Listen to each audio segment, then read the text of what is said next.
Malaysia welcomes you with open arms and a retirement visa, but here's what they won't tell you at the immigration office. If you're considering retiring abroad to stretch your savings, this video might save you from a $50,000 mistake.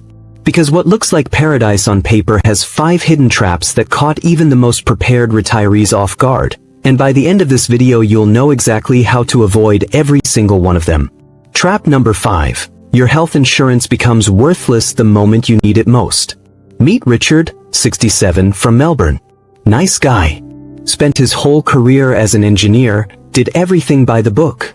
He sold his home in 2019, moved to Penang with $400,000 in savings and what he thought was comprehensive international health coverage. He read reviews, compared policies, even called the insurance company 3 times to confirm his coverage was solid. March 2021. Richard needs an emergency cardiac stent. Not unusual for his age. The hospital in Penang is excellent, gleaming facilities, English-speaking doctors, fast service. The bill? 85,000 ringgit. That's 18,500 US dollars. Here's where it gets dark. His insurance company rejected the claim. They pointed to a pre-existing condition clause buried on page 47 of his policy. Richard had elevated cholesterol 8 years earlier. Controlled with statins. His doctor back in Australia said it was barely worth mentioning. Except to an insurance company looking for an out. The 2023 International Living Survey found that 34% of expat retirees in Malaysia faced unexpected medical claim rejections. 1 in 3. These aren't fringe cases. These are people who thought they did everything right. Richard sat in that hospital billing office, hands shaking, watching his retirement fund evaporate in real time. He told me later, I researched everything. The visa requirements. The cost of living. Exchange rates. I made spreadsheets. But I never imagined the insurance I'd been paying $400 a month for would just vanish when I actually needed it. He ended up paying out of pocket, and that single medical event consumed nearly 5% of his entire retirement savings in one afternoon. Now, Malaysian healthcare is genuinely excellent and affordable by Western standards. A cardiac procedure that costs $60,000 in the US might run you $15,000 in Malaysia. But here's what works. You need specific MM2H approved local policies, not international tourist coverage. Companies like Prudential Malaysia, AIA Malaysia, or Great Eastern have policies designed for long-term residents. The premium might be $200 higher per month, but they actually pay out because they understand the local medical system and don't play the pre-existing condition game as aggressively. Get quotes from at least 3 local providers before you move, and have a Malaysian insurance broker, not an international one, review your medical history to identify potential red flags before you commit. But healthcare costs aren't even the biggest financial trap waiting for you, because there's something that happens so slowly you won't even notice until you've lost tens of thousands of dollars. Trap number 4. Your comfortable retirement fund can lose 40% of its value while you sleep. The Malaysian ringgit is one of Southeast Asia's most volatile currencies, and most retirees don't realize they're gambling with every grocery trip. Susan and Tom, a Canadian couple, retired to Kuala Lumpur in 2015 with $500,000 saved. They'd done the math obsessively. They tracked their spending for 2 years before retiring. At 2015 exchange rates, they could live comfortably on $3,000 a month with money left over for travel. They even built in a 15% buffer for unexpected costs. Here's what happened. In 2015, 1 Canadian dollar bought 3.2 ringgit. By 2023, 1 Canadian dollar bought 3.45 ringgit. Sounds small, right? Maybe even sounds like they gained. But when you factor in local inflation and the change in purchasing power, that tiny shift cost them $62,000 over 8 years. Their retirement fund hadn't shrunk in nominal terms, it just bought less life. The Bank Negara Malaysia 2024 report shows the ringgit depreciated 23% against a basket of major currencies between 2014 and 2023. Not a crash. A slow bleed. Tom told me, we calculated everything perfectly. Our expenses, healthcare, travel. We even accounted for inflation. Except the one thing that changed while we weren't looking, the value of the money itself. By 2022, their grocery bills had increased 30%, not because they were buying more, but because the currency they were converting from was buying less ringgit, and the ringgit itself was buying less goods. If you've ever felt financially secure because you have money in the bank, that feeling might be an illusion. Because currency risk is invisible until it's already eating your lifestyle. I talked to another couple who lost $80,000 in purchasing power over a decade because they kept everything in Australian dollars and the Aussie dollar collapsed against the ringgit for 3 straight years. The fix? Keep 60% of your funds in your home currency, 30% in US dollars as a global hedge, and only 10% in ringgit for immediate expenses. Use forward contracts if you're moving large sums. These let you lock in exchange rates for up to a year in advance. Or consider parking reserves in Singapore dollars. They're more stable, same region, and easily convertible. The key is diversification. Never put all your retirement eggs in one currency basket, especially not a volatile emerging market currency. Currency risk you can plan for. But the next trap? Most people don't discover it until it's too late to leave, and when they do, they have 30 days to dismantle their entire life. Trap number 3. Your MM2H visa can be revoked at any moment, and you'll have 30 days to pack up 5 years of your life. August 2021. Malaysia suddenly changed MM2H requirements overnight. The fixed deposit requirement jumped from 150,000 ringgit to 1 million ringgit. That's a 660% increase. No consultation. No grandfather clause for existing visa holders. No warning. Comply within 6 months or leave. The government said it was to attract wealthier retirees. What it actually did was throw thousands of retirees into crisis mode. Meet Margaret, 71, a British retiree who'd been living peacefully in Johor Bahru since 2017. She'd built a life. She had favorite coffee shops where the staff knew her order. She knew her neighbors. Her grandkids visited every Christmas and they created traditions, specific beaches they'd visit, specific restaurants they'd eat at. She received a letter, new requirements effective immediately. Comply within 6 months or leave. Margaret didn't have 1 million ringgit lying around. That's 215,000 US dollars, locked up and inaccessible. She'd planned her retirement around 400,000 total, and now they wanted half of it frozen in a Malaysian bank account. Imagine sorting through 5 years of memories, deciding what fits in 2 suitcases, knowing you're too old to start over somewhere else. That was Margaret's reality every morning for 6 months. She'd wake up at 4 a.m. in a panic, mentally cataloging what she'd have to leave behind. The Migration Policy Institute 2022 study ranked Malaysia 3rd globally for sudden retirement visa policy changes. Not an accident. A pattern. In 2013 they changed health insurance requirements with 90 days notice. In 2018 they changed income requirements. In 2021 the deposit bomb.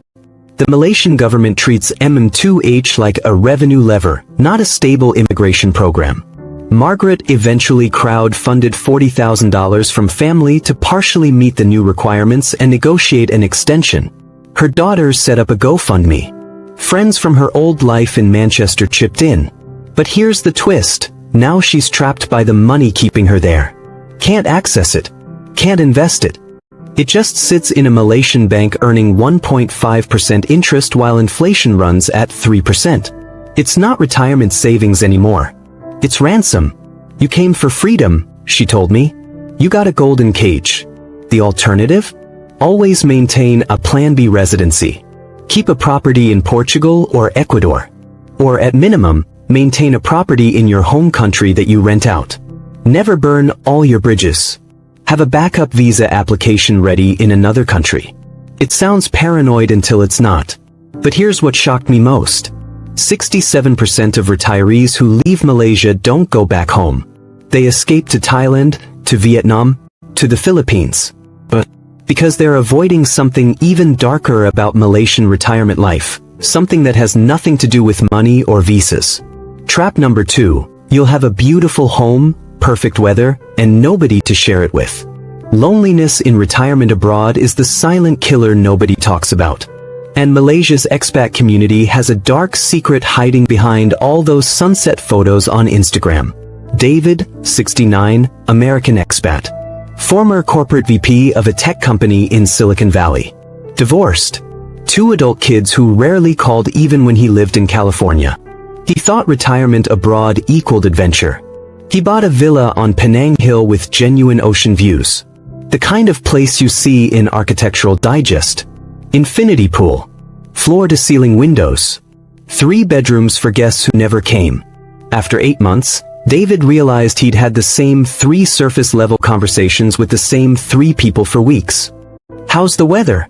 Have you tried the new restaurant on Gurney Drive? Isn't the sunset beautiful tonight? He told me, I'm surrounded by millions of people and I've never felt more invisible. In California I was lonely too, but at least I understood why. Here, I'm lonely in paradise, which somehow feels worse. The 2023 Journal of Cross-Cultural Gerontology study found that expat retirees in Malaysia show depression rates 2.4 times higher than age-matched locals. Not slightly higher. More than double. Researchers controlled for pre-existing conditions, income levels, and health status. The isolation itself was the variable. Here's why. Malaysian culture is intensely family-centric.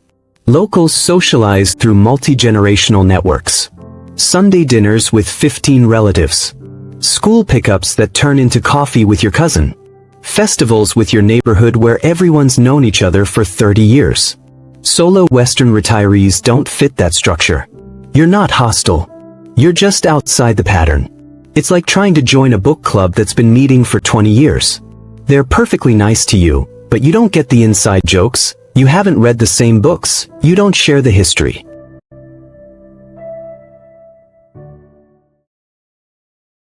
And here's the part that surprised me. 78% of retirees reporting severe isolation spoke conversational Malay. Language barrier isn't the problem. Cultural architecture is. You can order food, you can chat with shopkeepers, but you can't penetrate the deeper social structures because those are built on shared history, shared schools, shared family connections. One retiree told me, I can have 100 friendly interactions a day and still feel completely alone. Works. Join MM2H Facebook groups 6 months before you arrive. There are active groups with thousands of members. Post an introduction, ask questions, arrange meetups before you even land. Choose expat-dense neighborhoods like Georgetown in Penang or Mount Kiara in KL. These areas have critical mass. You'll find book clubs, hiking groups, volunteer organizations. Volunteer at international schools. They're desperate for English-speaking mentors and tutors, and you'll build actual relationships with families, not just transactional friendships. Join sports leagues. Penang has lawn bowling, KL has tennis clubs. Shared activities create bonds faster than shared geography. But even lonely retirees stay. You want to know why? Because of what they're running from back home. Because going back means admitting you failed. Because your old friends already moved on. Which brings us to the trap that makes people question everything they thought they knew about home. Trap number 1, you can't go home. Not because of visas or money, because home doesn't exist anymore. This is the psychological trap nobody warns you about. Linda and James, American couple, retired to Langkawi in 2016. Live the dream. Beach walks every morning. Cheap seafood at night. Warm weather year-round. No snow. No traffic. For 7 years, life was good. They posted photos on Facebook of sunsets and exotic fruit. Their friends commented, living the dream, so jealous. Until Linda's sister got diagnosed with stage 3 breast cancer in 2023 and they returned to Florida to help with treatment and childcare. They expected to visit for 3 months. What they got was existential whiplash. Their best friends, the couple they'd had dinner with every Friday for a decade, had moved to Arizona in 2019. Didn't even tell them until 6 months after the move. Their favorite Italian restaurant where they celebrated every anniversary closed in 2020. Their old book club dissolved because 3 members died and 2 moved to assisted living. The neighborhood they'd known for 30 years had turned over completely. New families. New shops. A Starbucks where their local hardware store used to be. Linda said, "I felt like a ghost visiting my own life. Nothing terrible happened. Everything just moved on without us. We thought we'd paused our life in Florida. But life doesn't pause. It continues without you." The University of Colorado 2022 gerontology research found that 41% of retirees who return after 5+ years abroad experience clinical reverse culture shock symptoms. Anxiety, identity loss, grief for the life you could have had, survivor's guilt for abandoning home. These aren't dramatic terms. These are literal diagnostic criteria. If you've ever returned from a long vacation and felt weird for a day, imagine that feeling lasting a year. James told me, "We came back for Linda's sister, which was the right thing to do. But every day felt like I was wearing someone else's clothes. Nothing fit. I didn't recognize the politicians on the news. I didn't understand the new slang my nieces used. I felt 90 years old in my own country." Here's the paradox. You're too foreign for Malaysia. Your accent, your references, your sense of humor, you'll always be the outsider. Locals will be polite, but you'll never be invited to the family gatherings, the weddings, the real intimate spaces where life happens. But you're also too foreign for home now. You don't know the new politicians, the new slang, the shared experiences everyone else lived while you were gone. Everyone back home bonded over the pandemic lockdowns. You weren't there. They have stories about Zoom Thanksgivings and sourdough starters and Tiger King. You don't. You're culturally homeless. The 2024 Expat Insider report found that 29% of Malaysian retirees say they'd make a different choice if they could do it over. Not because Malaysia failed them, because they didn't prepare for the emotional cost of disappearing from one life without fully entering another. The fix? Maintain active relationships back home. Not just Christmas cards. Weekly video calls with specific friends. Schedule them. Put them in your calendar. Treat them like doctor appointments. Visit annually, not someday. Book next year's flight before you leave this year. Keep emotional anchors. Stay active in your church group online. Join your hometown's Facebook community group. Comment on local news. Stay tethered. One successful retiree told me, "I spend 2 hours a week maintaining my old life. It feels like work sometimes, but it's the insurance policy that lets me enjoy my new life without the constant fear that I've burned everything down behind me." Now, I'm not saying don't retire in Malaysia. I'm saying do it with eyes wide open. Because when done right, it's still one of the best retirement destinations on earth. Affordable, beautiful, medically advanced, welcoming, diverse. You can live on $1,500 a month comfortably or splurge on $4,000 and live like royalty. So here's what the successful retirees did differently, the ones who actually love their lives in Malaysia and aren't just posting fake sunset photos while secretly crying themselves to sleep.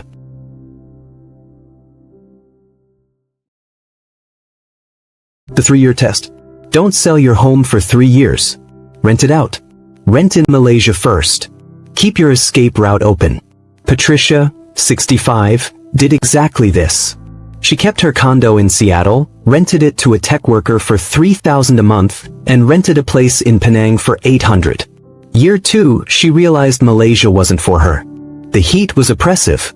She missed seasons. She missed her garden.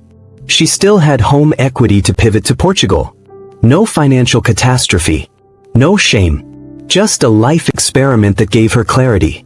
The currency split strategy. 60% in home currency, 30% in US dollars, 10% in ringgit. Rebalance quarterly. Use apps like Wise or Revolut for fee-free transfers. Set calendar reminders. Boring? Effective? Absolutely. The couple that does this sleeps better than the couple gambling on exchange rates. The social pregame. Join 5 expat groups online 6 months before moving. Post an introduction. Ask questions. Arrange coffee dates before you land. Don't expect community to find you. Community is built, not discovered. One retiree told me she had 8 coffee meetings scheduled her first week in Penang. By month 3 she had a standing weekly dinner group. By month 6 she had best friends. Because she front-loaded the work. The healthcare test. Get a comprehensive health screening in Malaysia within your first month. Go to a top hospital like Gleneagles or Prince Court. Get blood work, cardiac screening, the works. Then take those results to 3 different local insurance providers and get binding quotes in writing. Compare them. Verify every detail. Assume nothing. Ask specifically about pre-existing conditions. Get it in writing. Record phone calls if legal. This is your health. Be paranoid. The reverse culture maintenance plan. Schedule 2 annual home visits before you leave. Put them in your calendar. Make them non-negotiable. Keep active in 2 home community groups online. I know a retiree who's still active in her Texas Gardening Club Facebook group.